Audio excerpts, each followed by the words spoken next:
सोचो एक दिन तुम नींद से जागो और तुम्हारी आत्मा तुम्हारे डैड के शरीर में आ गई हो और तुम्हारे डैड की आत्मा तुम्हारे शरीर में चली गई हो। खैर असली दुनिया में तो ऐसा पॉसिबल नहीं, लेकिन हमारी आज की इस कहानी में कुछ ऐसा ही होता है। और बिलीव मी दोस्तों, ये मूवी काफी मजेदार है। इसमें कॉमेडी और इमोशंस कूट कूट कर भरे हैं। इस वीडियो को एंड तक जरूर देखिएगा, आपको जरूर मजा आएगा।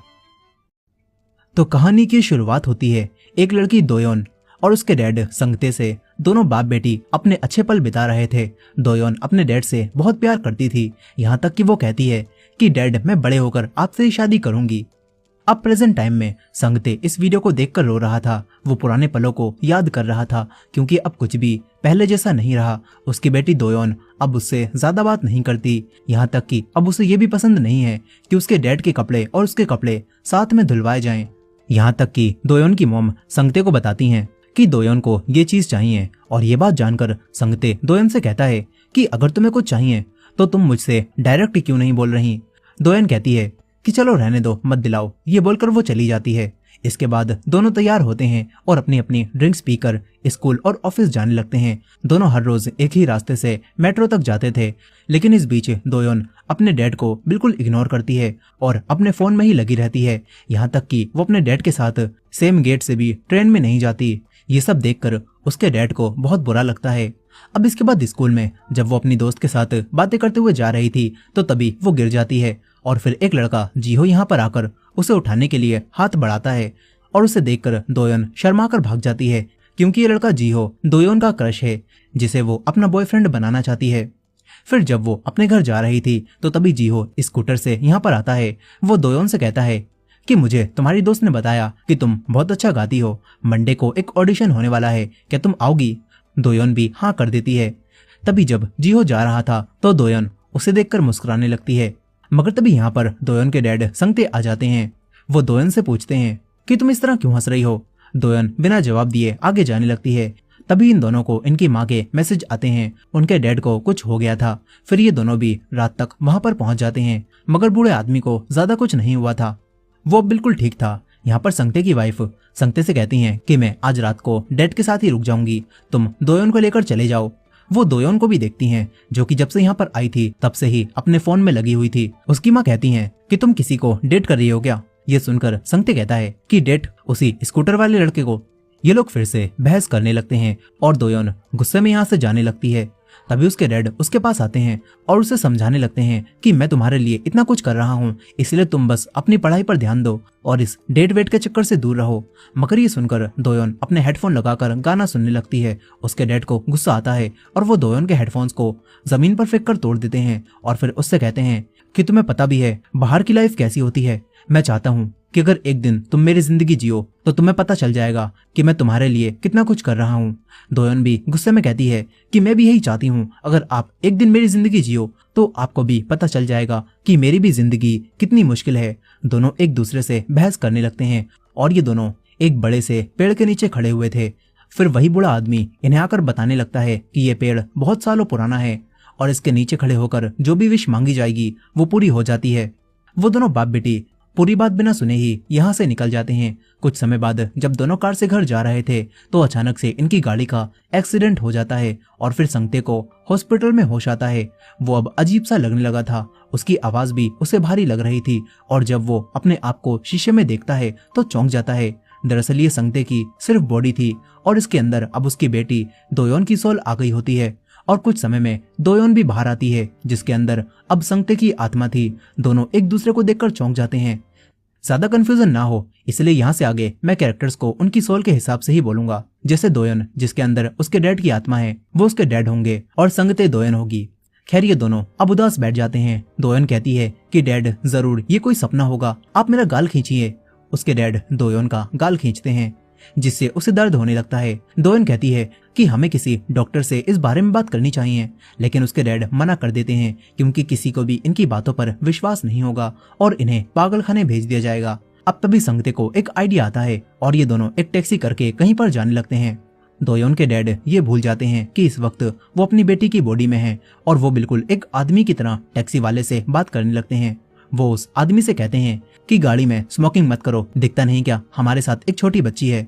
टैक्सी का ड्राइवर संगते की बॉडी को देखता है और सोचता है कि आखिर ये क्या हो रहा है। लड़की बिल्कुल आदमी की तरह बात कर रही है और आदमी लड़कियों की तरह बैठा हुआ है। कुछ ही समय बाद जब ये दोनों उतरते हैं तो टैक्सी ड्राइवर देखता है कि ये दोनों तो साइकियाट्रिक हॉस्पिटल आए हैं। वो आदमी समझ जाता है कि इन दोनों का दिमाग खराब हो गया है। खैर यहीं पर संगते और दोयोन एक साइकियाट्रिक के पास आते हैं। संगते जो कि दोयोन के शरीर में था वो इस डॉक्टर को अच्छे से जानता था और दोनों दोस्त थे। संगते उसे सब बताता है लेकिन उसका दोस्त हंसने लगता है। उसे इनके ऊपर जरा भी विश्वास नहीं हो रहा था। वो दोयोन जो कि संगते की बॉडी में है उसे संगते समझकर कहता है कि अबे तू अपनी बेटी के साथ मिलकर मेरे यहाँ पर मजे लेने आया है क्या।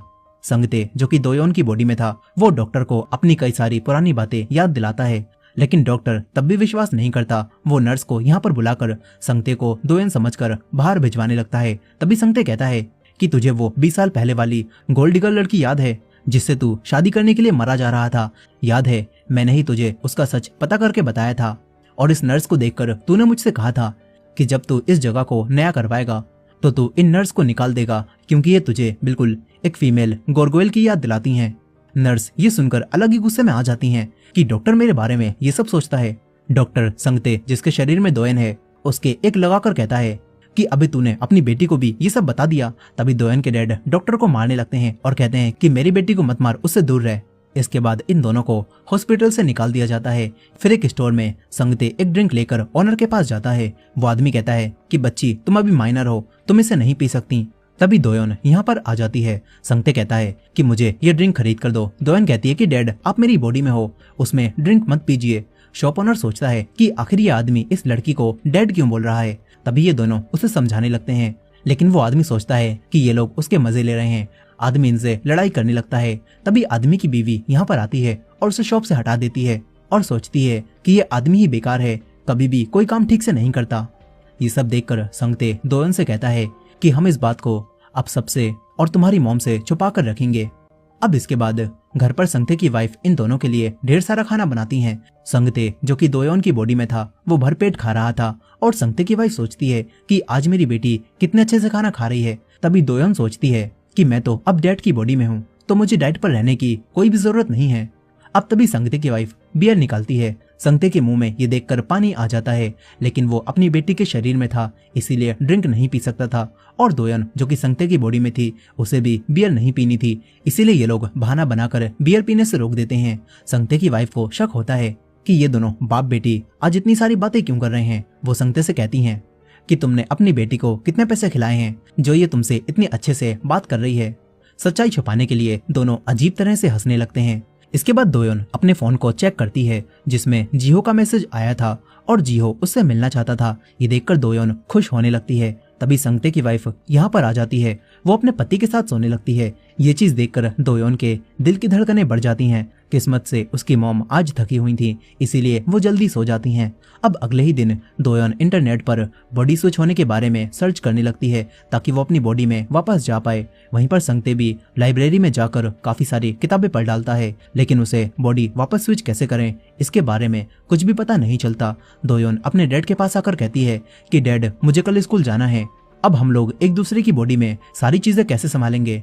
उसके डैड अब सोचने लगते हैं कि इनकी बॉडी आपस में स्विच कैसे हुई। तभी इन्हें वही बहुत पुराना गिंको ट्री याद आता है जिसके बारे में बूढ़े आदमी ने बताया था।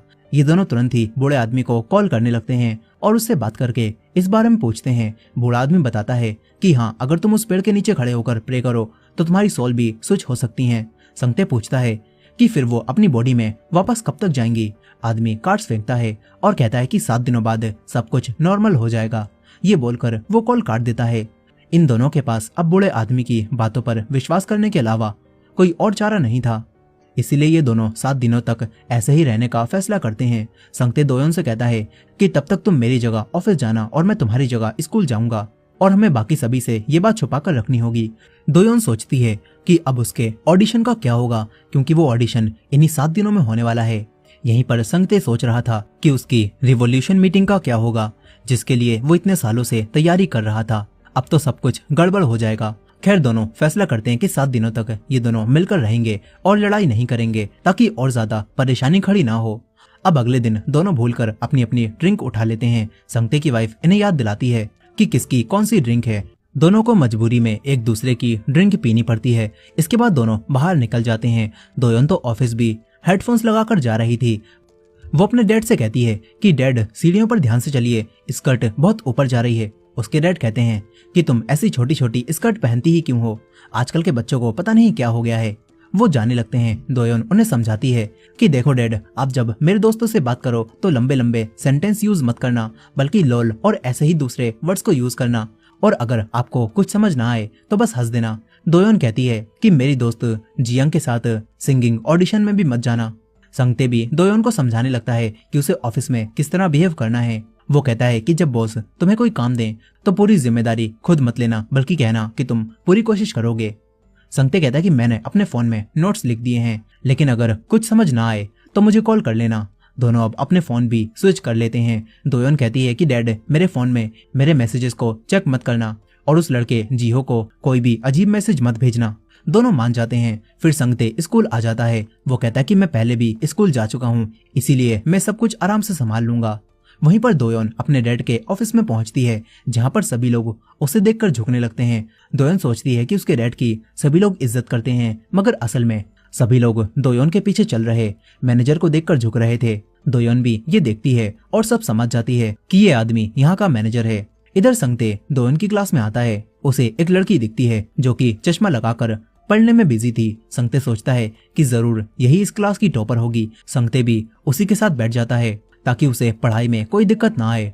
इस लड़की का नाम क्योंगमी होता है। संगते उससे दोस्ती करने की कोशिश करता है, लेकिन क्लास की टॉपर उसे जरा भी भाव नहीं देती। तभी जिन यहाँ पर आ जाती है और जिन को भी कोई खबर नहीं थी कि ये उसकी दोस्त नहीं बल्कि उसके डैड हैं। जिन उनसे कहती है कि मैं अपने बॉयफ्रेंड के साथ आज कॉटेज में घूमने जा रही हूँ और मैंने घर पर बताया है कि तुम और मैं साथ में जा रहे हैं, इसीलिए अगर मेरी मॉम तुम्हें कॉल करें तो कह देना कि हाँ हम लोग साथ में हैं। जिन कहती है कि इसी तरह जब तुम अपने बॉयफ्रेंड जियो के साथ जाओगी तो मैं भी बात को संभाल लूंगी। ये बात सुनकर उसे गुस्सा आ जाता है। वो जिन पर चिल्ला देता है। जिन भी गुस्से में चली जाती है। संगते समझ जाता है कि वो लड़का जिहो मेरी बेटी दोयोन को प्यार में फंसाना चाहता है, इसीलिए संगते अब जिहो से मिलने का फैसला करता है। इधर दोयोन अपने डैड के ऑफिस में पहुंचती है, जहां पर उनके साथ काम करने वाले कलीग भी होते हैं। तभी एक आदमी पीछे से आकर कहता है कि सर, आप हम पर नजर रख रहे हैं ना, ताकि पता कर सकें कि हम लोग ठीक से काम कर रहे हैं या फिर नहीं। वो गुस्सा होकर कहने लगता है कि संगते सर, मैं अपना काम पूरी ईमानदारी से करता हूँ। दोयोन बेचारी डर की वजह से कुछ भी नहीं कह पाती। इसके बाद अपने डैड के नोट से उसे पता चलता है कि ये आदमी उसका असिस्टेंट है, जिसका नाम जू है, जो कि मेहनती इंसान है, लेकिन ये काफी ज्यादा इरिटेट करता है। यहीं पर दोयोन बाकी कलीग्स को भी देखती है और इन्हीं के साथ एक लेडी यूमी भी होती है। दोयोन यूमी को देखकर सोचती है कि ये तो कितनी फिट है यार, काश मैं भी इतनी फिट होती। अब इसके बाद लंच टाइम हो जाता है। सभी लोग लंच करने के लिए चले जाते हैं और कोई भी संगते को साथ चलने के लिए भी नहीं पूछता, जिससे दोयोन को एहसास हो जाता है कि उसके डैड तो ऑफिस में जरा भी फेमस नहीं है। वहीं पर संगते उसी लड़के जिहो को देखने अब सिंगिंग ऑडिशन में आ गया होता है। संगते जिहो को ही घूरे जा रहा था। वो सोचता है कि उसकी बेटी की पसंद इतनी बेकार कब से हो गई, ये ढीला ढाला लड़का उसे पसंद कैसे आ गया। यहीं पर जिहो के बराबर में बैठे लड़के को लग रहा था कि दोयोन उसे शायद पसंद करती है, तभी तो वो उसे देखी जा रही है। वो दोयोन को अजीब से रिएक्शन देने लगता है। फिर दोयोन का भी ऑडिशन का टाइम आ जाता है। संगते भी तैयार हो जाता है। वो खड़ा होता है और एक गिटार बजाते हुए अपने पुराने समय का एक गाना गाने लगता है। जिन्हें देखकर सोचती है कि इसके ऊपर भूत भूत चढ़ गया है क्या, आखिर ये कौन सा गाना गा रही है।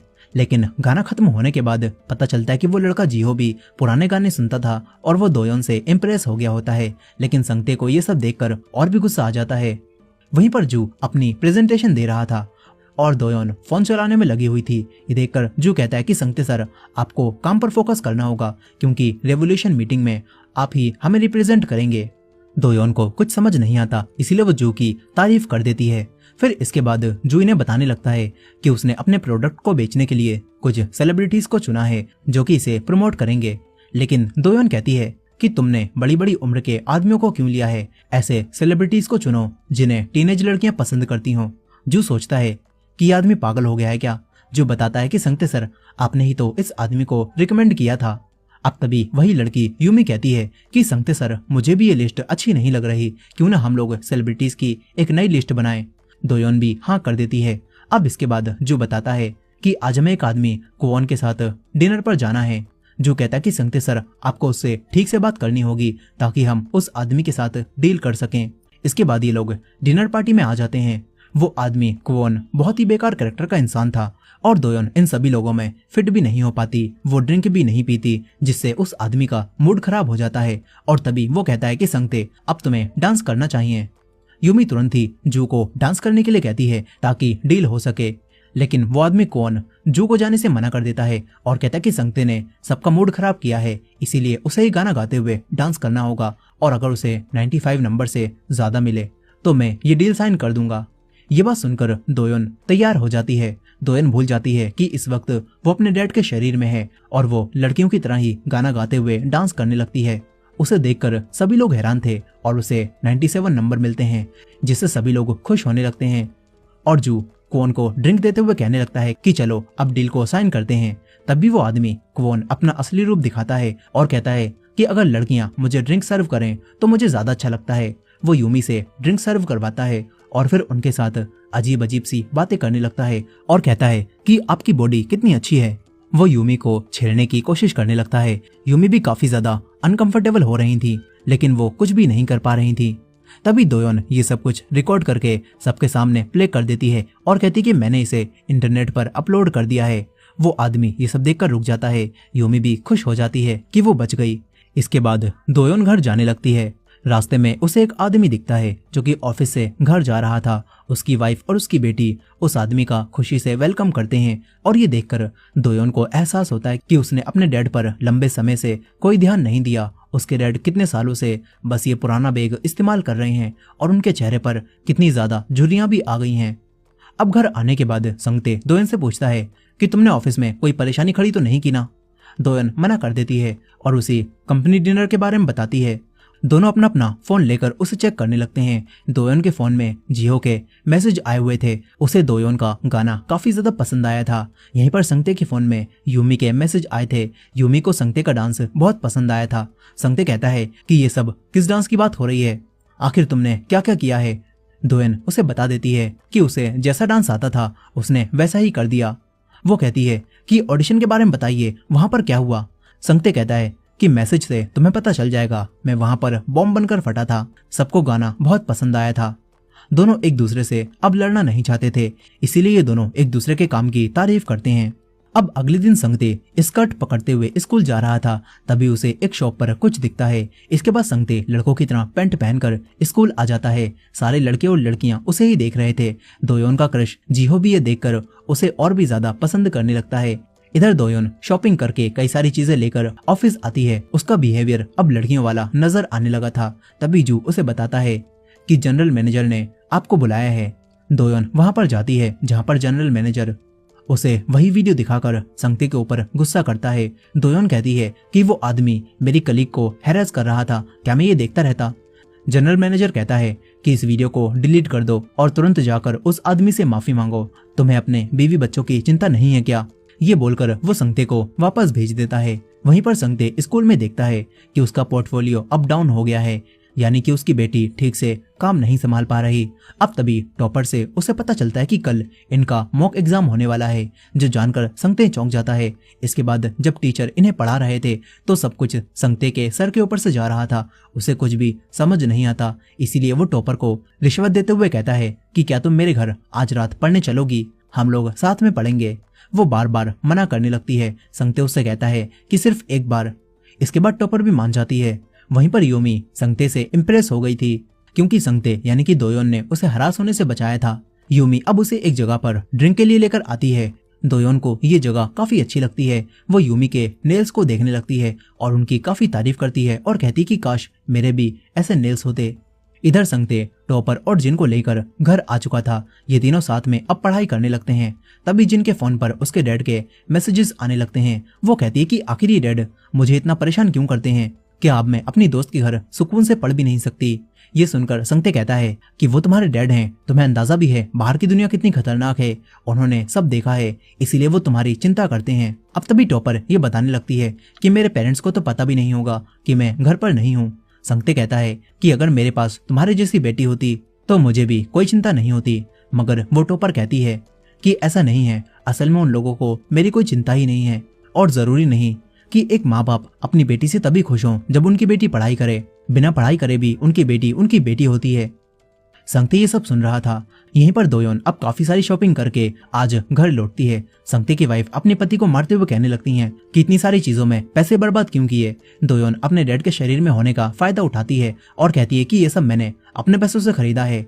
इसीलिए संगते की वाइफ भी कुछ भी नहीं कह पाती। अब दोयोन को जिन दिखाई देती है, वो खुशी के मारे उसे हाय करने लगती है। जिन ये सोचकर परेशान थी कि ये दोयोन के डैड मुझे हाय क्यों कर रहे हैं। दोयोन को भी सब रियलाइज होता है। वो अपने हाथ से हवा करने का दिखावा करने लगती है और वो दोनों ऊपर चली जाती हैं। फिर संगते की वाइफ उससे कहती हैं कि मुझे कुछ दिनों के लिए डैड के घर जाना है, तुम लोग ठीक से रहना। संगते दोयोन को देख रहा था कि ये लड़की मेरे शरीर में होने का फायदा उठा रही है और जो मन में आ रहा है वो खरीद रही है। संगते दोयोन को ले जाकर उससे कहता है कि तुम पैसे बर्बाद मत करो।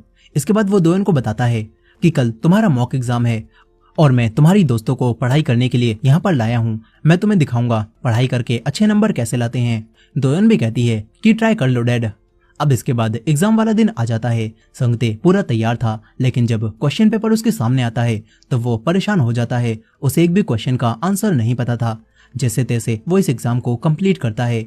वहीं पर दोयोन सोच रही थी कि पता नहीं डैड एग्जाम कैसे दे रहे होंगे। अब तभी जू उसके पास आकर उसे छत पर बुलाता है। दोयोन छत पर जाती है, जहाँ पर जू उसे कहता है कि आपने क्या किया है, मुझे भी अपनी ट्रिक बताइए। कल रात आप यूमी के साथ ड्रिंक पर गए थे ना, और यूमी तो कभी भी आपको पसंद नहीं करती थी, यहाँ तक कि वो रोज आपकी कॉफी में थूकती थी। लेकिन कुछ दिनों से वो आपको बहुत पसंद करने लगी है और वो आपको ड्रिंक पर भी ले गई। मुझे भी बताइए आपने उस पर कौन सा जादू चलाया है। ये बात सुनकर दोयोन समझ जाती है कि जू यूमी को पसंद करता है। वो जू को टिप्स देने लगती है कि किस तरह फ्लर्ट किया जाता है ताकि यूमी उसे पसंद करने लगे। अब इसके बाद जू उन्हीं टिप्स को यूज करता हुआ यूमी को मैसेज करने लगता है। इधर घर आते समय संगते के पास उसी लड़के जीहो के मैसेज आते हैं। वो दोयोन को बाहर मिलने के लिए बुला रहा था। संगते सोचता है कि ये लड़का मेरी बेटी को फंसाना चाहता है, इसीलिए वो मैसेजेस को डिलीट करने लगता है। फिर घर पर दोयोन काफी लेट ऑफिस से आती है। वो अपने डैड से पूछती है कि एग्जाम कैसा गया। संगते उसे सच नहीं बताता और कहता है कि वो अच्छा गया। इसके बाद दोयोन जीहो के उन्हीं मैसेज को देखकर हैरान रह जाती है। दरअसल संगते ने उन मैसेजेस को डिलीट नहीं किया था। अब अगले दिन दोनों बाप बेटी साथ जाने लगते हैं। संगते दोयोन से कहता है कि मुझे वो लड़का जीहो पसंद नहीं है, लेकिन दोयोन तो खुशी के मारे पागल हो रही थी। यहीं पर अगले दिन भी ऑफिस में जू यूमी को वही सारे मैसेज करता है। यूमी उसे देखकर मुस्कुराती हैं, जिससे जू को लगता है कि संगते सर की टिप्स काम कर रही हैं। लेकिन यूमी जू से परेशान हो गई थी। वो उसे डबल मिडल फिंगर दिखाकर उसे रिजेक्ट कर देती हैं। तभी जू के पास एक कॉल आती है। फिर वो संगते को बताता है कि आज marketing team home shopping show करने वाली है, जिसमें वो हमारे लिपस्टाइन प्रोडक्ट को एक मौका देने वाले हैं। ये लोग तुरंत ही उसकी तैयारी करने लगते हैं। वहीं पर स्कूल में एग्जाम के रिजल्ट आउट हो चुके थे और इसमें संगते ने दोयोन की रैंक 29 पहुंचा दी होती है, जो कि पिछली बार से बहुत नीचे थी। यहीं पर अब पता चलता है कि जिस लड़की को वो अब तक टॉपर समझ रहा था, उसकी रैंक तो खुद लास्ट आई होती है। वो दुखी होकर चली जाती है और एक जगह पर आकर रोना शुरू कर देती है। तभी संगते उसके पास आता है और कहता है कि क्या हुआ है, क्या तुम्हें भी कोई भी आंसर नहीं पता था। वो लड़की क्योंगमी कहती है कि तुम मेरा मजाक उड़ा रही हो ना, तुम तो जानती ही थी ना मेरी हर बार लास्ट रैंक ही आती है। असल में ये लड़की पढ़ाई में बहुत बुरी थी, इसीलिए वो हमेशा पढ़ाई करने की कोशिश करती रहती थी और उसे पढ़ते हुए देखकर संगते ने कुछ और ही समझ लिया। यहाँ अब जिन आकर उसे समझाती है और कहती है कि तुमने अपनी तरफ से पूरी कोशिश की थी, इसीलिए उदास मत हो। जिन उसे समझाने लगती है और संगते को भी एहसास होने लगता है कि वो अपनी बेटी के बारे में अब तक गलत था। इधर ऑफिस में शो की पूरी तैयारी हो जाती है, लेकिन जो मार्केटिंग टीम ये शो करने वाली थी वो एक्सीडेंट में फंस जाती है और इनके पास अब कोई भी नहीं बचता और शो भी शुरू होने वाला था। जू और यूमी एक दूसरे को धकेलने लगते हैं, लेकिन दोनों को कैमरे के सामने बोलने में शर्म आती थी। तभी दोयोन खुद ही आगे आ जाती है। अब इसके बाद शो शुरू होता है और दोयोन एक लेडी के साथ बैठकर प्रोडक्ट के बारे में बताने लगती है। संगते की वाइफ भी टीवी पर ये देखकर काफी हैरान होती हैं। यहीं पर दोयोन फिर से भूल जाती है कि वो अपने डैड के शरीर में है और वो उसी प्रोडक्ट को इस्तेमाल भी करने लगती है, लेकिन ये मार्केटिंग सभी को काफी पसंद आती है। वहीं पर संगते को टीचर से डांट खानी पड़ रही थी क्योंकि उसके नंबर पिछली बार से बहुत कम होते हैं। उसके टीचर कहते हैं कि अब तुम्हारे डैड को ये बात बतानी पड़ेगी। वो कॉल करने लगते हैं। संगते उन्हें रोकता है क्योंकि वो नहीं चाहता था कि दोयोन को ये सब पता चले कि उसके डैड भी एग्जाम में अच्छे नंबर नहीं ला पाए। लेकिन उसके टीचर दोयोन के डैड को कॉल कर ही देते हैं और यहाँ पर बुला लेते हैं। वहीं पर दोयोन भी खुश होने लगती है कि अब वो अपने डैड को सबक सिखाएगी। वो जाने लगती है, तभी जू उसे रोक लेता है और कहता है कि तुम्हारी दी हुई वो टिप्स बेकार हो गई हैं, अब मैं क्या करूं। इस पर दोयोन उसे एक और आइडिया देती है और कहती है कि अब तुम्हें सीधा यूमी के पास जाकर उसे चॉकलेट देनी चाहिए और उसे अपने दिल की बात बता देनी चाहिए। ये बोलकर दोयोन भाग जाती है। इसके बाद जू यूमी को चॉकलेट देता है और फिर उनसे अपने दिल की बात कहने लगता है, लेकिन यूमी पहले ही निकल चुकी थी और ये देखकर वो उदास होने लगता है। मगर यूमी ने छुपकर सारी बातें सुन ली थी और वो भी खुश होने लगती हैं। वहीं पर दोयोन स्कूल पहुंचकर टीचर्स के सामने अपने डैड को मारने की एक्टिंग करती है और टीचर संगते को रोकते हैं और कहते हैं कि दोयोन के ग्रेड भले अचानक से कम हो गए हों, लेकिन वो एक मेहनती और अच्छी लड़की है, उसे मत मारिए। दोयोन अब अपने डैड को टीचर्स के सामने बिल्कुल एक डैड की तरह डांटती है और कहती है कि मैं तुम्हारे लिए बाहर इतनी मेहनत करता हूँ और तुमसे ठीक से पढ़ाई भी नहीं हो रही। वो दोबारा से अपने डैड के हल्के हल्के मारने लगती है। संगते धीरे से कहता है कि बस भी करो, अब बहुत हो गया। फिर वो चिल्लाकर भाग जाता है। दोयोन कहती है कि डैड रुकिए, कहाँ पर जा रहे हो। टीचर चौंक जाता है कि ये दोयोन के डैड अपनी बेटी को डैड क्यों कह रहे हैं। यहीं पर दोयोन अपने डैड को पकड़कर उठाकर बाहर लाती है। संगते कहता है कि तुम तो मुझे मारने के लिए बहुत बेताब होगी ना, तो तुम्हें सुकून मिल गया अपने डैड को मारकर और उन्हें फेल होते हुए देखकर तुम्हें खुशी हो रही होगी ना। दोयोन कहती है कि ऐसा नहीं है, वैसे भी वो मेरे ही ग्रेड्स थे जो कि अब नीचे चले गए हैं। दोयोन फिर अपने डैड से माफी मांगती है और कहती है कि जब से मैंने आपकी जगह ऑफिस जाना शुरू किया है, मुझे समझ आ गया है कि आप कितनी मेहनत करते हो। संगते खुश होने लगता है। तभी दोयोन कहती है कि अब बस आप मेरी जगह डेट पर चले जाओ, नहीं तो जीहो मुझसे दोबारा कभी भी नहीं मिलेगा। उसके डैड नहीं जाना चाहते थे, लेकिन दोयोन उन्हें उठाकर ले जाती है। वो अपनी सबसे अच्छी ड्रेस उन्हें देती है और पहनने के लिए कहती है। वो अपने डैड को अच्छे से तैयार करती है और जीहो के साथ डेट पर भेज देती है। जीहो उन्हें दोयोन समझकर उन्हें एक पुराने सॉन्ग्स की कैसेट की शॉप पर ले जाता है, जहाँ पर काफी सारी पुरानी एल्बम्स थीं। दोयोन भी इनका पीछा करते हुए यहाँ पर आ गई होती है। वो बाहर से ही इन्हें देखने लगती है। वो सोचती है कि ये उसकी पहली डेट थी और उसकी जगह उसके डैड इस डेट का मजा ले रहे हैं। अब इसके बाद उसके डैड जाते वक्त बहुत थक चुके थे और वो सो जाते हैं और सोते सोते जीहो के कंधे पर सर रख लेते हैं। दोयोन ये देखकर और भी ज्यादा परेशान होने लगती है। उसे इस वक्त अपनी बॉडी में होना था, लेकिन वो अपने डैड की बॉडी में फंसी हुई है। अब इसके बाद जीहो और संगते गाड़ी से उतरते हैं। संगते कहता है कि चलो अब मैं चलती हूँ, लेकिन जीहो उसे रोक लेता है। तभी दोयोन ये देखकर चीखती है और तुरंत ही उन दोनों को आकर दूर कर देती है। वो दोयोन के डैड के रूप में खुद को इंट्रोड्यूस कराती है और जीहो का हाथ पकड़कर उसे फील करने लगती है। संगते कहता है कि डैड हाथ छोड़ो, लेकिन वो हाथ छोड़ने का नाम भी नहीं लेती। वो जीहो के साथ ही घर तक आती है। जीहो कहता है कि अब मुझे जाना होगा। वो जाने लगता है। दोयोन काफी दुखी थी क्योंकि ये उसकी जिंदगी की पहली डेट थी जिसे वो फील भी नहीं कर पाई। संगते को अपनी बेटी के लिए काफी बुरा लगता है। वो तुरंत ही कमरे में आकर अपनी फोन की फ्लैशलाइट को जलाकर खिड़की से बाहर जीहो को आवाज लगाता है और इसके बाद दोयोन उस फोन की फ्लैशलाइट दिखाते हुए जीहो को बाय कहने लगती है। अंधेरे की वजह से जीहो को लगता है कि वो दोयोन है। वो भी बाय करता है और चला जाता है। इससे दोयोन को थोड़ा अच्छा लगता है। वो अपने डैड को थैंक्स कहती है, जो कि कई सालों बाद उसने किया था, और ये सुनकर संगते को भी अच्छा लगता है। अब इसके बाद रिवोल्यूशन मीटिंग वाला दिन आ जाता है। संगते दोयोन को अच्छे से तैयार करता है और उसे अपनी बनाई हुई स्क्रिप्ट देता है। उसे बिल्कुल स्क्रिप्ट के हिसाब से बोलना था। अब इसके बाद दोनों निकल जाते हैं। स्कूल में संगते मीटिंग के बारे में ही सोच रहा था। वो क्लास से बाहर निकल जाता है। वहीं पर कंपनी में रिवोल्यूशन मीटिंग चल रही थी, जिसमें अब संगते का नंबर आ जाता है। दोयोन जू के साथ मिलकर स्क्रिप्ट के हिसाब से बोलती है और उसकी प्रेजेंटेशन काफी डिसेंट चल रही थी। संगते भी फोन के जरिए सब सुन रहा था। यहीं पर दोयोन बिल्कुल स्क्रिप्ट के हिसाब से बोल रही थी और तभी वो बताती है कि इन्होंने जो प्रोडक्ट बनाया है उसका प्राइस $50 होगा। जो बोलते हुए दोयोन भी हिचकिचाने लगती है। जैसे तैसे वो इस प्रेजेंटेशन को खत्म करती है। संगते खुश हो रहा था, लेकिन यहाँ पर कंपनी का चेयरमैन बिल्कुल आराम से सो रहा था। अब तभी दोयोन खुद से बोलना शुरू करती है और कहती है कि ये प्रोडक्ट बिल्कुल भी नहीं बिकने वाला। ये सुनकर सभी लोग हैरान रह जाते हैं और चेयरमैन की भी आंख खुल जाती है। दोयोन कहने लगती है कि आजकल लोग पागल नहीं हैं जो कि इस प्रोडक्ट पर इतने पैसे खर्च करें। टीनेजर्स वैसे भी बहुत सारे खर्चे करते हैं, इसलिए आपको इस प्रोडक्ट को कम प्राइस में बेचना होगा, नहीं तो ये नहीं चलने वाला। संगते लगातार दोयोन को फोन पर चुप होने के लिए कह रहा था, लेकिन दोयोन चुप नहीं होती और इस वजह से कंपनी के चेयरमैन को भी गुस्सा आ जाता है। दोयोन कहती है कि टीन्स हमारी इस कंपनी के फ्यूचर कंज्यूमर्स हैं, इसीलिए हमें उन्हें ध्यान में रखकर अच्छी क्वालिटी के प्रोडक्ट बनाकर कम प्राइस में बेचने होंगे। एक आदमी कहता है कि क्या तुम इस चीज की रिस्पॉन्सिबिलिटी लोगे कि वो प्रोडक्ट चलेगा। फिर कुछ याद करके वो बोलती है कि जिम्मेदारी एक दूसरे को समझने से आती है। अगर हम अपने कंज्यूमर्स को नहीं समझेंगे तो हम लोग जिम्मेदारी आखिर किस चीज की लेंगे। वो कहती है कि हमें पहले टीनेजर्स को समझना होगा और मैं इस चीज की पूरी जिम्मेदारी लूंगा। ये सब सुनकर चेयरमैन कहता है कि तुम गलत नहीं हो, लेकिन यहाँ पर कोई भी ये सब सुनकर खुश नहीं हुआ। ये बोलकर सब जाने लगते हैं। दोयोन ने अब सब कुछ गड़बड़ कर दी थी। अब इसके बाद दोयोन बाहर निकलती है। संगते भी यहाँ आकर दोयोन के पीछे पड़ जाता है। वो कहता है कि तुम्हें अंदाजा भी है तुमने क्या किया है। इस सब की वजह से मुझे और मेरी टीम को कंपनी से फायर किया जा सकता है। दोयोन कहने लगती है कि मैंने जो गलत था सिर्फ वही बताया था। दोनों में फिर से थोड़ी सी बहस हो जाती है और दोयोन यहाँ से चली जाती है। संगते भी बाहर बैठकर कुछ सोचता रहता है।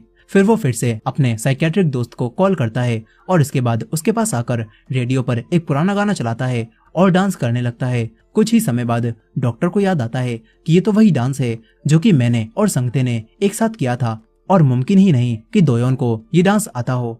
इससे अब डॉक्टर को यकीन हो जाता है कि ये संगते ही है जिसकी सोल दोयोन की बॉडी में आ गई है। संगते फिर उसे सब बताकर उससे कहता है कि अब मैं क्या करूं।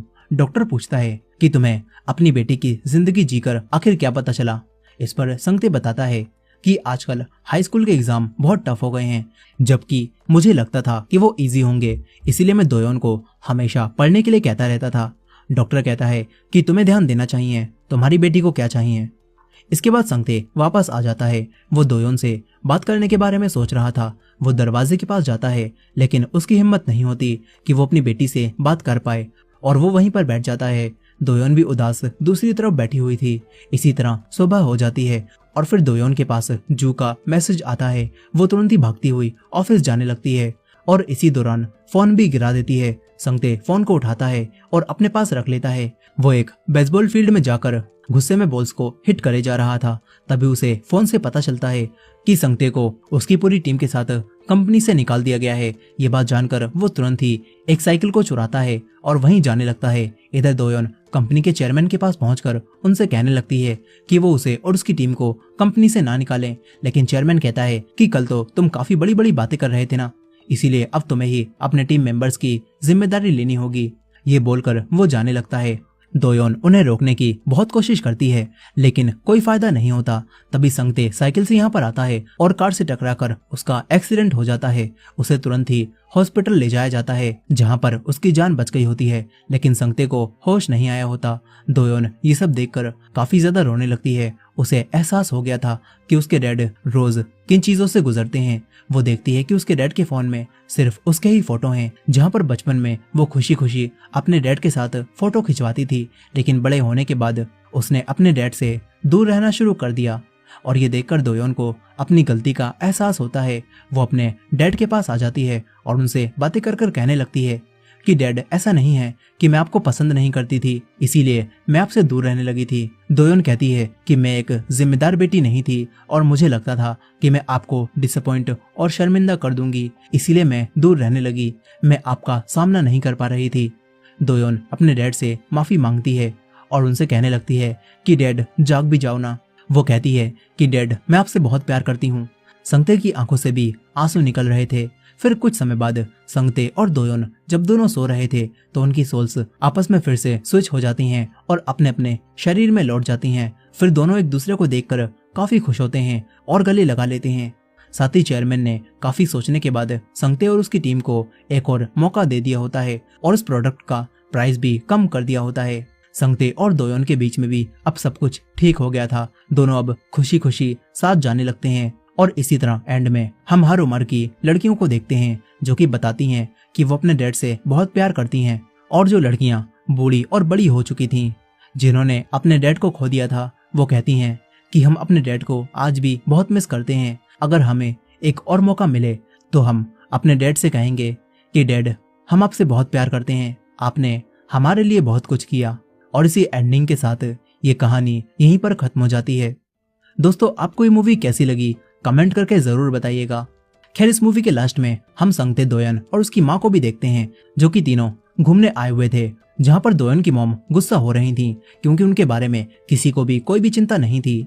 वो संगते से बहस करने लगती हैं और कहती हैं कि काश अगर तुम एक दिन मेरी जिंदगी जीते तो तुम्हें पता चलता कि मैं कितनी मेहनत करती हूँ। संगते भी कहने लगता है कि अगर तुम मेरी जिंदगी जीती तो तुम्हें पता चलता मैं कितनी मेहनत करता हूँ। तभी दोयन ध्यान देती है कि ये लोग उसी बड़े से पेड़ के नीचे खड़े हैं। वो अपने मॉम और डैड को लेकर तुरंत ही निकलने लगती है, लेकिन अब तक सोल चेंज हो चुकी थी। और इसी के साथ ये कहानी यहीं पर खत्म हो जाती है। दोस्तों वीडियो को लाइक करके हमारे चैनल को भी सब्सक्राइब कर लीजिएगा। मिलते हैं नेक्स्ट वीडियो में।